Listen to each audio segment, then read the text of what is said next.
Thank you for that introduction. And thanks for sort of coming out on this blustery, wet November evening to listen to me talk about law and internet companies. A bit of background. I used to be a lawyer for about 11 years. I trained at a big international law firm which was called Lovells. It's now called something else.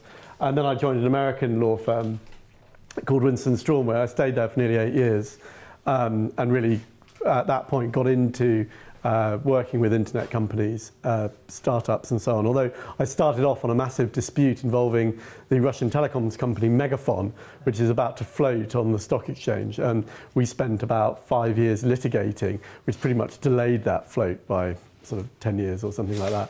It was supposed to float in 2003, and it's now about to. So that was fun. And then I sort of moved over to Pinson Masons for about for the last year of legal practice. At which point I decided all my clients were having much more fun than I was. Actually, I decided that quite early on, but I decided the situation had become intolerable, and it was about time to do something about it. So I joined Privax. And I'll tell you a bit about, I'll see how the timing goes, but I'll tell you a bit about Privax as we go along and how I came to be there. And I'm there, my job title at Privax is COO. I'm not a great fan of companies with less than 100 people having titles like COO. It's a bit stupid, but it basically means I do the kind of businessy legal stuff while everyone else gets on with like the technical stuff of making the company happen. But it suits me because I don't know enough programming. When I was at Winston & Strawn, I started this thing called Bootlaw, which was a forum a bit like this to get people together, to network and so on. And but our angle, obviously, that we were lawyers and we would just talk about legal issues, and we put it on once a month, and it became pretty popular in the sort of startup community in London.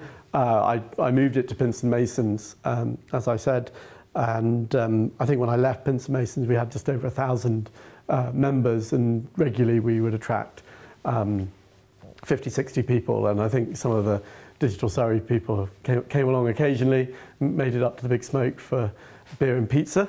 And it's still going with my former colleagues at Pinson Masons carrying it on, but I've sort of left that behind, and I've joined. Oh, sorry. Before I say where I've joined, when I was running Bootlaw, these are some of the companies who I represented. I had fun this afternoon, kind of trying to rack my brains remembering who they all were. The Roku TV in the middle was a client who walked in my door one day and said he'd got a term sheet for $2 million, and I said, "And do you want help negotiating?" "Oh no," he said, "I've got it signed already, I just need help with the investment." And it's now basically Africa's fastest growing internet company. So that was quite exciting. So check out Iroko TV. It's got lots of Nigerian films, I think, with weird names like The Goat Lover and sort of, but if you can get beyond that, it's actually a really fascinating business.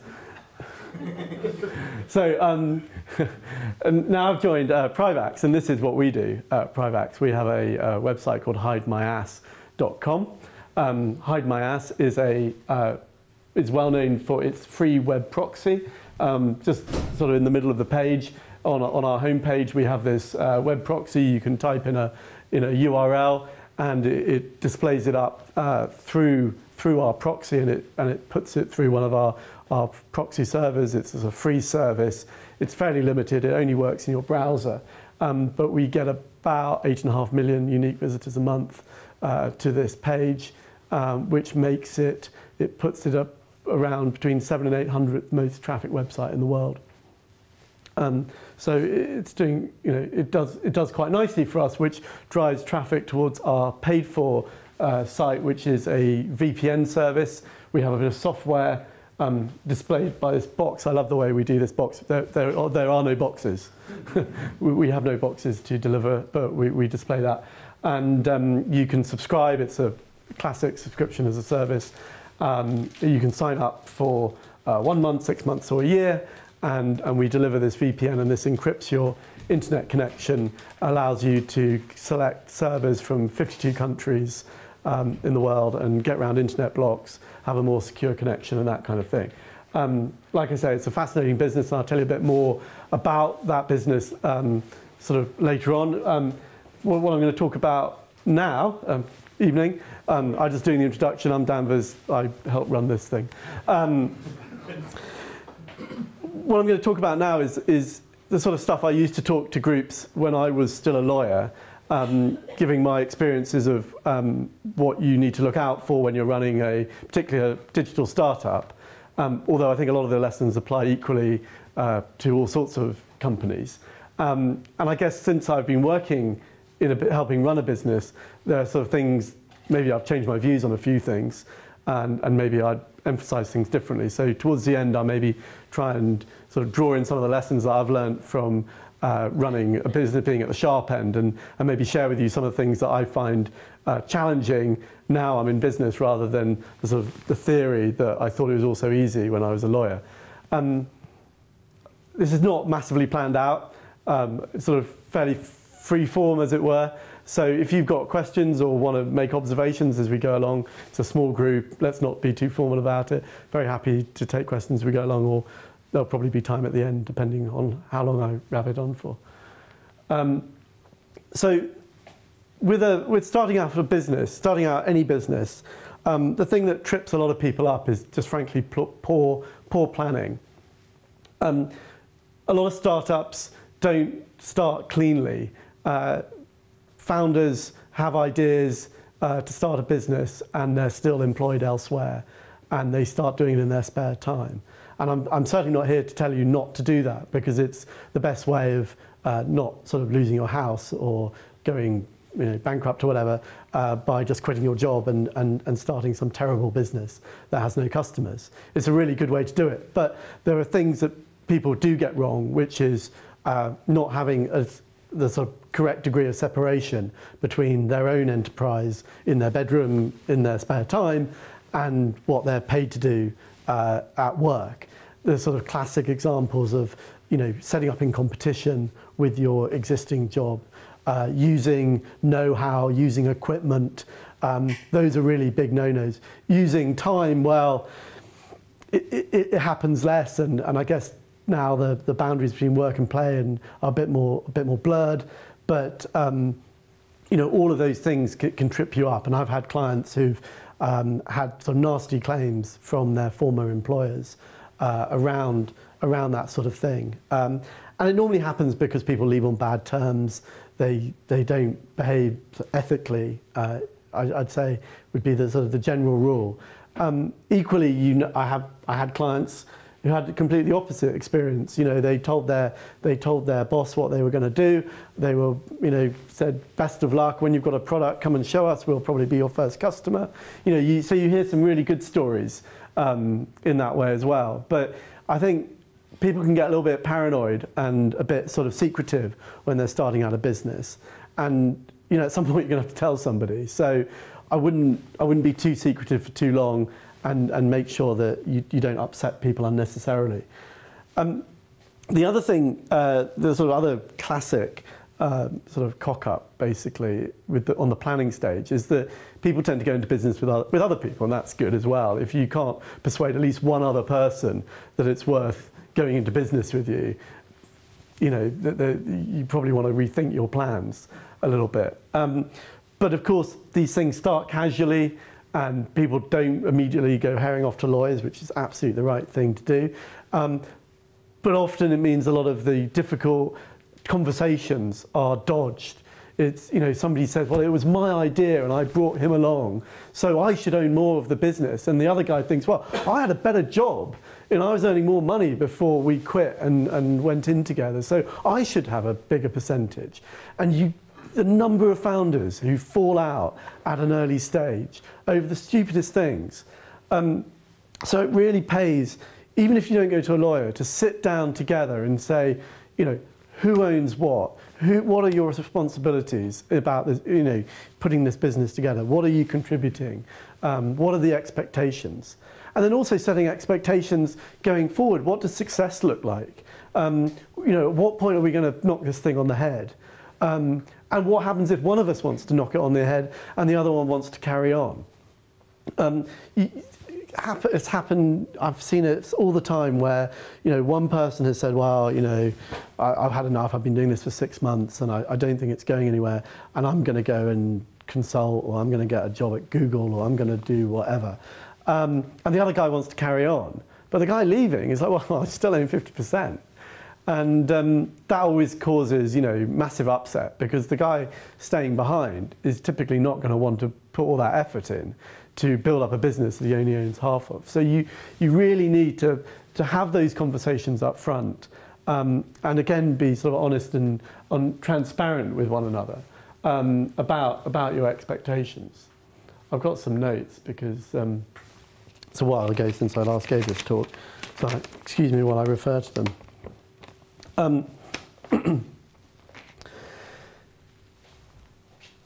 The other thing is that people do get really complicated about the sort of deal they think they're going to have.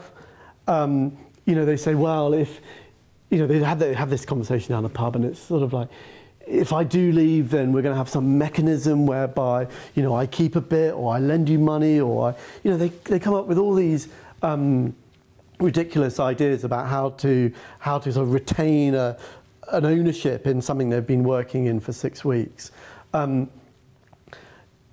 A clean break. You've got to have a simple mechanism to have a clean break between founders if you're going to fall out. And you've just got to accept the fact that if you work on a startup idea for 6 months or 6 weeks or however long, if you haven't seen it past some milestone to profit or to customer acquisition or whatever, it's really not worth anything at that point, and you've really just got to let it go and hand your shares over to the other guy and just say goodbye to it.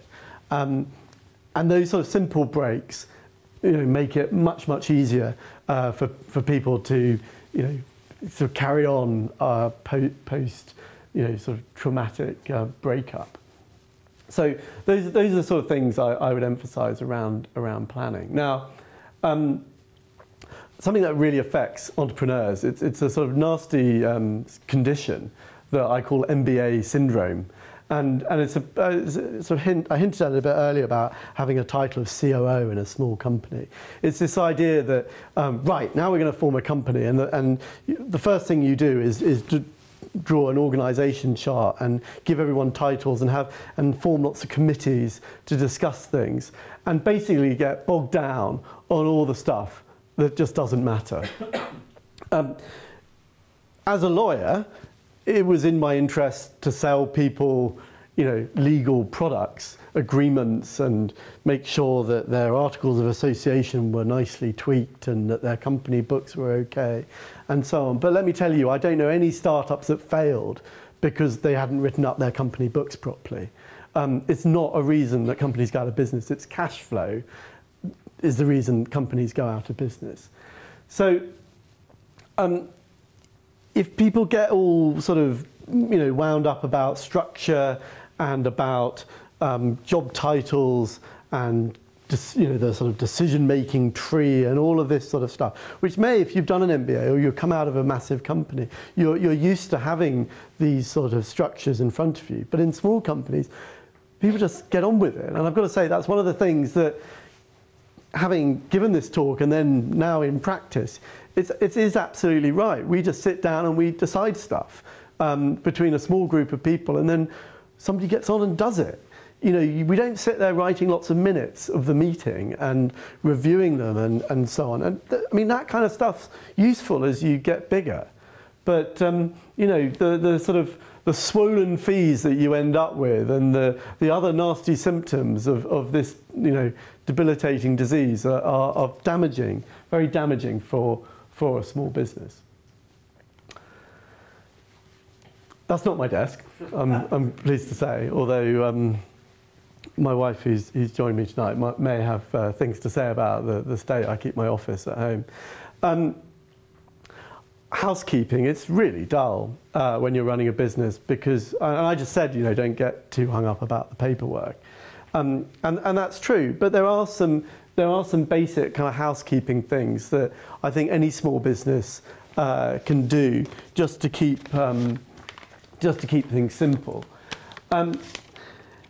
Now, when I gave this talk before I became a COO, one of my slides said, all the best startups have a good COO, which was, you know, I didn't have that in mind when I wrote it.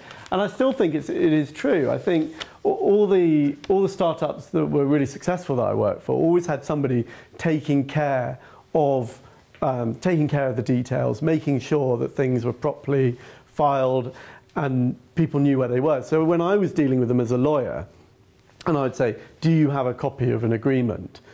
They would say, yes, and here it is. Whereas the other experience would be that I would spend a lot of time drafting an agreement for somebody. They would spend a lot of money on me doing that. It would go out, and then months later they'd have a dispute over that agreement. And I'd say, well, can I see the final signed copy? And they'd say, oh, it was, you know, you've got the final copy. And I'm, no, I haven't. I've got a Word version of, oh, well, that's the final version. And it's like, well, you know, that's a problem because, you know, when you don't have a signed agreement, there's always going to be an element of doubt between the two sides in a dispute about whether there was a last-minute change or not.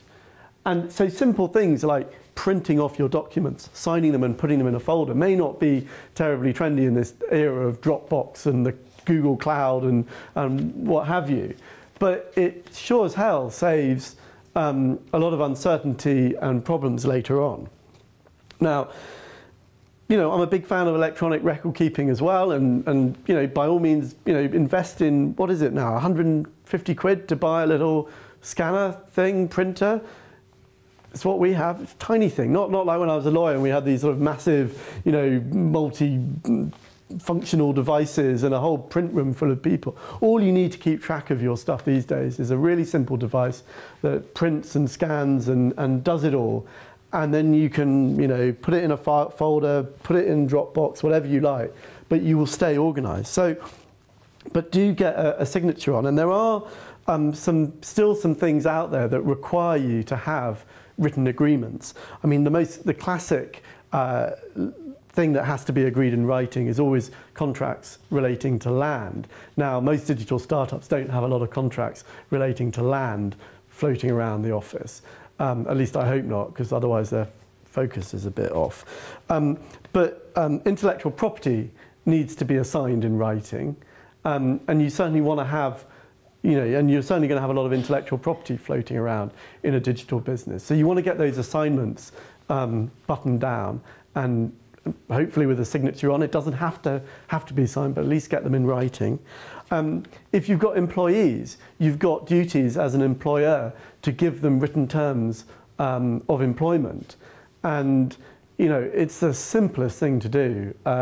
Now it takes me about 5 minutes to knock out our standard employment contract. I change the name, I change the salary, you know, maybe, and write a brief job description. It really isn't, I mean, okay, I'm trained as a lawyer, but it really isn't difficult for anyone to get a standard form off the internet or off their lawyer if you want to spend a little bit of money getting it tailored straight off. But you have got a legal obligation to put all of this down in writing for your employees. So you can't avoid it. And then the thing I'm discovering at the moment is that the one person who really wants to see stuff written down is the tax man. And by that extension, your accountant. They want to see when things were agreed. They want to see evidence of stuff happening. And the VAT man, when they look at your books and records, or HMRC when you do your annual accounts, they want to see all of these agreements that apparently you've spent lots of money underneath. So if you ever end up in a bust up with a tax man, you don't really want to be ploughing through that pile of papers on that guy's desk to find the crucial agreement that gets you off the hook.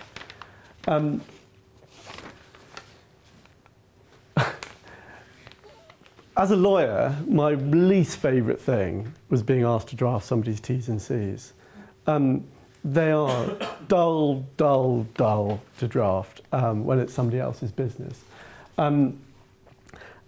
But I think in most businesses, especially if you're dealing with consumers, but even if you're selling to other businesses, it's probably the single most important document, legal document that you will possess. They get used every day, potentially on every transaction you do. Every time a customer spends money with you, hopefully, if you've done it properly, it's governed by your terms and conditions. And now I'm sort of in-house, as it were, and I had a happy few days rewriting our terms and conditions when I joined. I'm a lot more excited about terms and conditions than I used to be. And I tweak them. I fiddle with them from time to time because I'm in the business and I know the sort of stuff that goes on, and I know the sort of things that are, the queries that our customers raise, the issues that we have, and so on. And so for us, because luckily, I don't have to send them off to someone else. But in our business, and I think in most well-run businesses, these should be living, breathing documents that get looked at by people, and that your staff who deal with customers should know what's in them and how they work and what the rules are. Now, I take quite a broad approach to the whole sort of idea of your terms and conditions, particularly when you're selling online, because your whole website effectively is an extension of your terms and conditions. Or to put it another way, what you can't do is have a promise on your website that say, we offer a 30-day money-back guarantee, no questions asked, and then in your terms and conditions say, it's only 10 days and we ask a whole bunch of questions. I signed up the other day, I needed to send a fax. Who sends a fax these days? I don't know, but I had to send a fax. So I signed up with eFax, and it says, 30 days money-back guarantee, all you have to do is tell us you want your money back. So I told them I wanted my 30-day free trial, so they hadn't even taken my money. You get a free trial, and if you want to cancel the free trial, you just need to tell us. So I tell them, because I try and send one fax, it didn't work. Told them I wanted to cancel, sent them an email, and what do I get back? I get an email back saying, you need to call this number to confirm, and you need to give us some security details. And so I just sent them a rude email saying, well, clearly you're trying to put barriers in front of me from cancelling, and if you dare charge my card, I'm raising a chargeback, which I know will cost them much more than the amount of money they're going to propose to take off my card. But there's an example, and I think I'm on pretty good ground there, because there's an example of a company that's telling me one thing in its marketing material, and then is trying to impose different terms on me. It's bad business, it upsets customers, it causes customer support issues. You can really make, if your T's and C's are too dense and nobody wants to read them, you've got to pick out the crucial bits and put them in a part of your website where people are going to read them. Most people do that with FAQs. And FAQs, frequently asked questions, the clue's in the name, right? They should be frequently asked questions. But equally, you can put stuff in there maybe in language that is a bit less legalese, just to explain how stuff works. So customers, who when they buy from you, they know what to expect. And it's good business because it cuts down on the amount of customer support problems you have. It becomes your first port of call. I mean, frankly, if I get one of our customer support guys saying, I've got a customer quoting our T's and C's at us, I'm like, give them a refund. If they've got that far, it's not worth it. If they can get past, if you've got people who are going to go to that length, or actually reading the underlying T's and C's, you've got a problem. So I would say, you've got to head it off with good customer service, with clear messaging on your website, and good frequently asked questions on your website. And then hopefully no one's ever going to come to them. But if they do, they better be good. Sorry, you had a question. So just so I'm up to date, so I remember 5, 6, 7, 8 years ago, T's and C's always used to be part of our proposal, so 2 pages at the end. But then powers that be directed at board level and said, well, actually, we just need a link. Yeah. So, and I just wanted to check what the current position is, and obviously it's good to have presumably you mean on the website, just a link to clearly saying, terms and conditions and bounds. Yeah, and you know what? The biggest policeman of all of this is the payment companies on the whole. I mean, if you are set up with PayPal or and so on, that they will ask to see what your terms and conditions say, right. And secondly that there's a link to them in your checkout process, right, yeah. And it's absolutely fine to have them integrated through a link. We use another German payments company. I mean, they just make stuff up. and they want everything super shown to the consumer, because that's their kind of consumer way in Germany, is to sort of have, and it mucks up your flow and it's not great. But and some companies they do it as a sort of risk management, and frankly, if somebody makes you read their T's and C's, you can be sure as hell there's something in there that's not very nice. I think it's all part of kind of risk management with your customers. If you're selling them a low value product and you want high conversion, you sure as hell don't want another splash page that gets them to accept your T's and C's separately.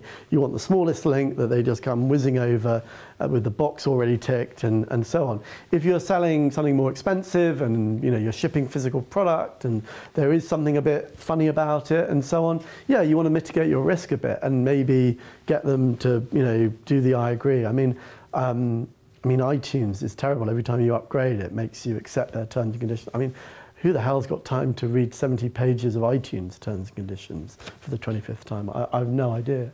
But obviously, they've taken the view that it doesn't mess up their conversion, it doesn't mess up their flow too badly, and people just kind of go accept, accept, accept.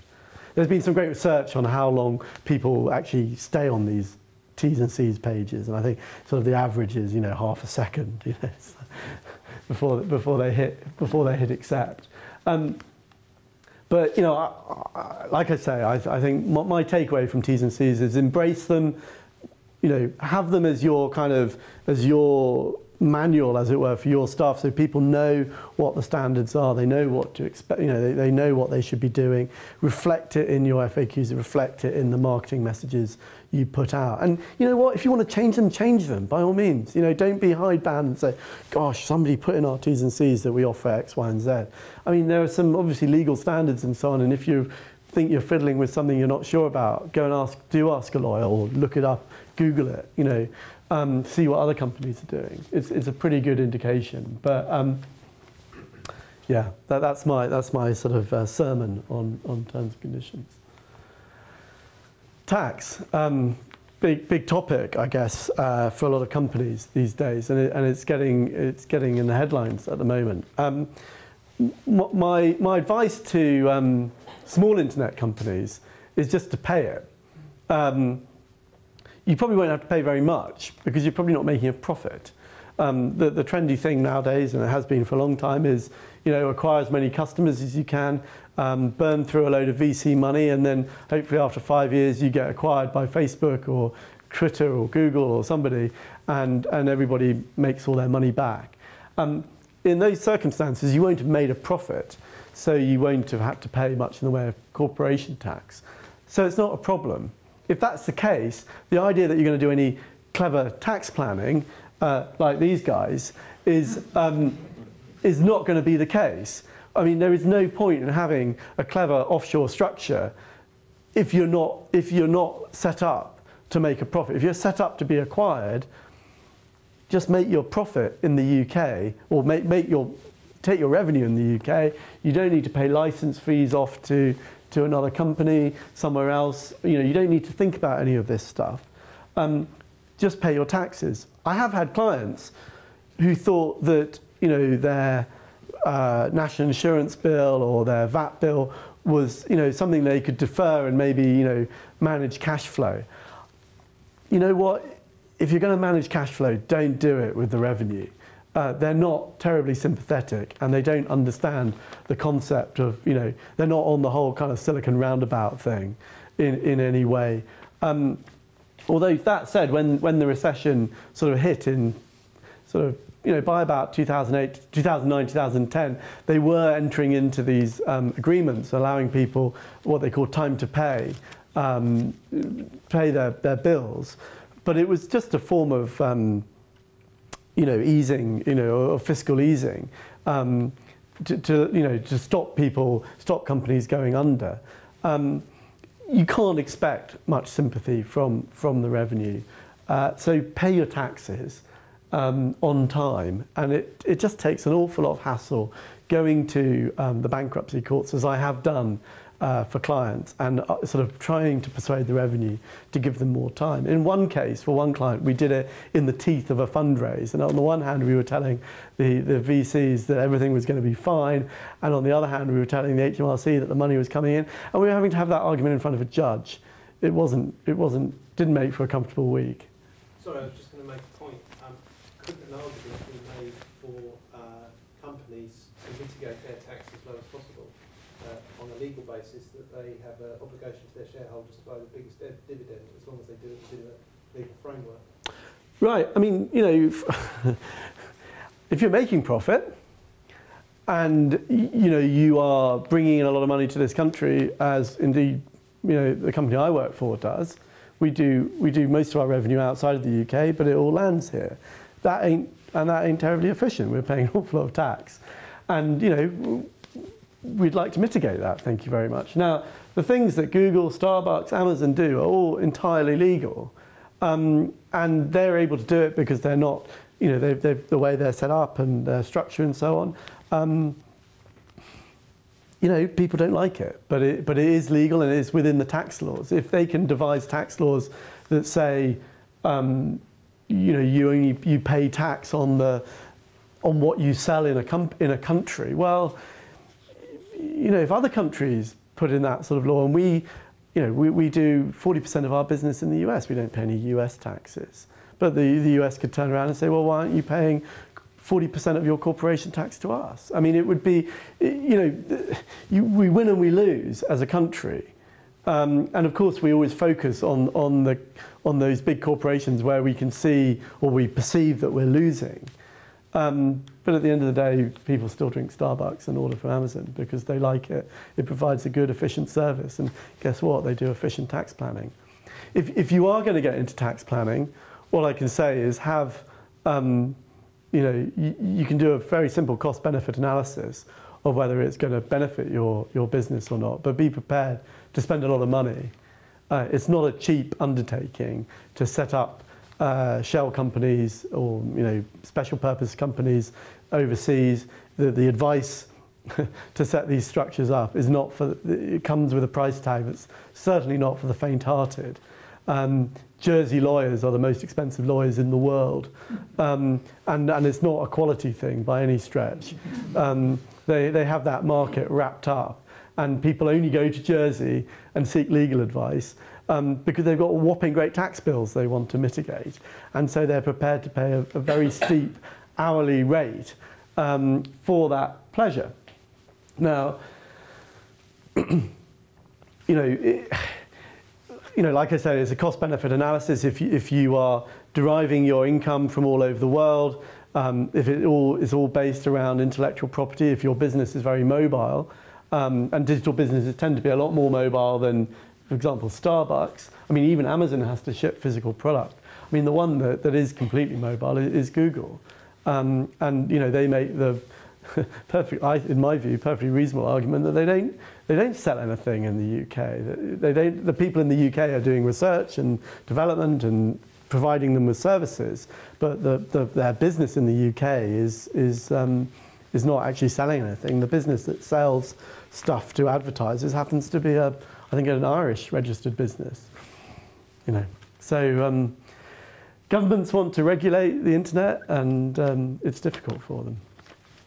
So, but I appreciate other people have strong views in the opposite direction, but it's the way it is. So, what have I learned from working with the Hide My Ass Donkey? I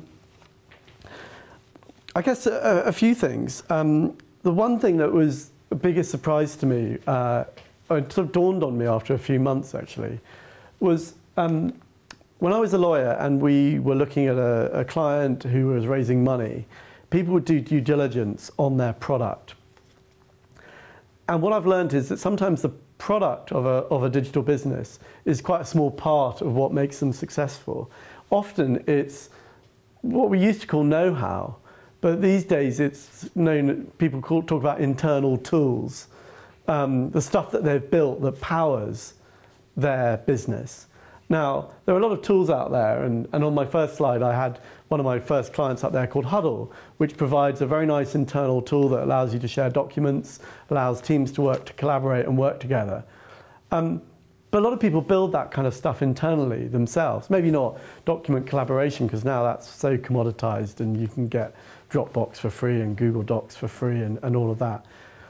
But a lot of things that we have internally are really crucial to our business. So, for example, our client management system is all in-house. We have an affiliate platform that's all in-house. We have, gosh, what else do we have in-house? We have an anti-fraud system that's all built in-house. Now, yes, you can go out to the market and you can get a, you know, there are dozens of companies that will provide you with client management software. There are dozens of companies that will provide you with an affiliate platform that you can just plug into. But they all charge you a fee, and you're always stuck with what they've got. And there's always, and what I've learned, I guess, is there's always this tension with companies is, do we build it ourselves or do we just buy it off the shelf? And I guess the tension is always build it yourself. It could be more expensive. We don't know how much we're going to need it. You know, the version over there on the shelf for £100 a month has got loads of features, and we're not, you know, we can't necessarily build them all. But of course, once you've been using that platform, and it's not just £100 a month, but it's sort of £10,000 a month, and it turns out it doesn't have all the features you want it to have, suddenly that equilibrium doesn't look so good, and you think, damn it, why shouldn't we should have built it ourselves. Sometimes I rail against it and I say, well, we shouldn't build it ourselves, we should just buy it in because it's inefficient. As a lawyer, we never did due diligence on that stuff. We never asked about all of that internal stuff. I never knew investors who asked detailed questions about the internal tools. Now, you may say as an investor, I don't care, they're not selling the internal tools. That's not where I'm going to generate my profit from. But I think it says an awful lot about a team of entrepreneurs, about a founder team, how they approach those sort of questions. Have they got the right sort of business brain that knows where to deploy resources internally? Anyone can, you know, anyone can take a tenner and make a tenner. You know, it takes an entrepreneur to make a profit, and part of making a profit is spending your money wisely. And I think the internal know-how, internal tools and so on in digital businesses is something you should really look at if you're evaluating a company, particularly as an investor in this day and age. The other thing I've learned is that payments, particularly for digital goods, are really tough, really difficult to do. It doesn't help if your company's product's called Hide My Ass. Somehow payment companies tend to be quite conservative, and I don't know, they don't like donkeys. I don't know, they're prejudiced, something like that. But with payments for digital goods, it just inevitably comes fraud, because people have got, there's a lot of fraud out there with a lot of stolen credit cards, and they hit digital goods companies to test out their stolen cards. And if you're selling digital goods over the internet, well, how else would you sell them? But if you're selling digital goods, you're going to get hit by fraud at some point, and you've got to be able to manage that process. You know, we spend an awful lot of time on that challenge, dealing with it. And I mean, I gather that, for example, Skype got very badly hit in the early days, and it probably cost they got fined by Visa and MasterCard. They had like $1 million fines imposed on them because they had too much fraud, too many. They measure your chargeback. I don't know if people know about this sort of stuff much, but they measure your chargeback rate. So if you get a lot of chargebacks, which is a result of fraud because somebody's had their credit card stolen and then they say they charge back this transaction. If your chargeback rate is above about 1%, Visa and MasterCard will start coming after you. So it doesn't have to be very high, and you kind of think, well, we're doing a pretty good job. You know, 98 transactions out of 100 are genuine, but no, they will shut you down if you've got a 2% chargeback rate. So it's pretty tough, but there's some sort of ironies about the whole thing, because if you're doing software as a service, you can't be pirated. Now, companies that sell software that can be downloaded can get pirated. So they don't get a lot of fraud on their system, because why would a fraudster use a stolen credit card to pay for antivirus software or whatever? They can just pirate the antivirus software. Same with music and so on. But if you're providing a service over the internet that you have to have a login and you have to be connected, then suddenly the only way, you can't pirate it anymore, so you have to rip off a credit card. So it's sort of one of those it's one of those sort of conundrums. One of the ways we found that helps us with piracy is offering alternative ways of paying. We have customers who want to buy our product but can't or wouldn't be able to because they don't have credit cards of their own. So in that case, they would use stolen credit cards. We give them alternative options to pay with non-credit card ways. We use a system called Liberty Reserve on our site, which is a virtual currency where you exchange your dollars into Liberty Reserve dollars, and it sits there like a virtual wallet. The difference between that and a lot of virtual wallets is that you exchange it through third-party exchanges. So it's all a bit weird. But it works for us, and we have a lot of customers in West Africa. We have customers in places like Malaysia, and they're all using Liberty Reserve because they don't have credit cards. Now, we think, should we turn Liberty Reserve off? Is it worth all the hassle and so on? But we feel if we did turn it off, we would just get a lot more fraud because those customers who want our product would just use stolen credit cards. So, yeah, payments been a big challenge, and particularly in a market such as ours with digital goods. And then sort of finally, sort of in two parts, I guess. Recruitment's been a challenge. We are now, when I joined, we were a company of 14, 15. We're now a company of 25, and we've grown to that in about 6 months. Most of that growth has occurred overseas. When I joined, we had 4 guys working for us in Serbia. My boss, who founded the company, had never met any of them. But the first Serb came on board as because he was a customer who solved a technical problem and emailed in and said, hey, do you want some help? And my boss said, yeah, sure, do you want to be our customer support guy? At the time, he lived in a mining village on the Romanian border, a village called Majdanpec, or a town called Majdanpec, which basically means mining town, I think. But I think he had the best job in town because everyone else worked down the sort of mine, basically. And so he recruited some of his mates to do customer support. So when I joined, we had these guys in Serbia. So we thought, well, hell, let's go out there and see if there are any more of these guys. It turns out there are tons of guys in Serbia. Who speak good English, not just tons of guys who speak good English. Only open offices in countries where they have subtitles on the TV. Don't ever open a support office in a country where they have dubbed TV, because they speak much better English when they have to read the subtitles and listen to the English. So they all speak, well, they don't speak great English, but their English is certainly good enough. They've got the sort of legacy of communism, which has left them with really strong technical education. So we've got these guys who've graduated from these really impressive sounding institutes of electronic, God knows what else, and we've got them solving our customer problems online. It's great. We've opened an office in the former Communist Party headquarters, the building that got bombed by NATO in 1999. The bomb went straight down the middle and blew it all out, but the structure still stood, and they reconditioned it, and now it's like quite a prominent office building in New Belgrade. It just turns out it's really good office space, and it may be expensive for Belgrade, but it's cheap compared to London. Funnily enough, we've got the former president's nephew working for us as well as a technical support guy, which I thought was just hilarious. Yeah,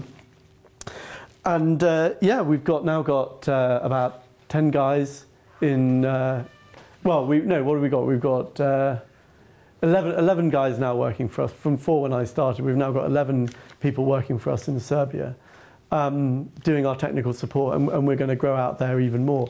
And you know what? When we put one little job ad out on one job board, in a week, we got 130 applications. And I would say out of 130, about 70 of them would have been worth interviewing. In the end, we only had time to interview about 20 of them.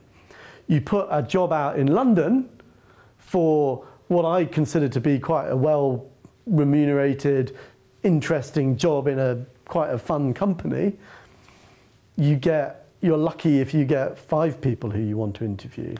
And you're lucky if of those 5, you're lucky if 2 or 3 of them actually turn up to the interview. And that's been our experience so far. And in terms of English skills, you know what? A lot of the candidates in Serbia had better English skills than some of the candidates we met in London. So it's been a hell of a challenge hiring in London. So out of interest, why do you think that is, the situation in the UK? Well, I think the situation in Serbia is pretty bleak for graduates on the whole. So I think there are an awful lot of well-qualified people chasing a very small number of jobs. So I think the situation there is particularly skewed. I don't know, we're obviously doing something very wrong in terms of recruiting, and we're trying to do it without going through recruitment agents, although we're now sort of going down that path. But you know, you put job ads out, you hear all these graduates who want jobs and can't find anything, but we are offering marketing roles around the 30 grand mark and so on, looking for young people to do them. We can't fill those positions. Maybe people want to work for brand names they've heard of, or big companies that they can tell their aunt about at Christmas. I love telling everyone I now work for Hide My Ass, by the way. Thank you so much, Danvers. That was brilliant. Very good.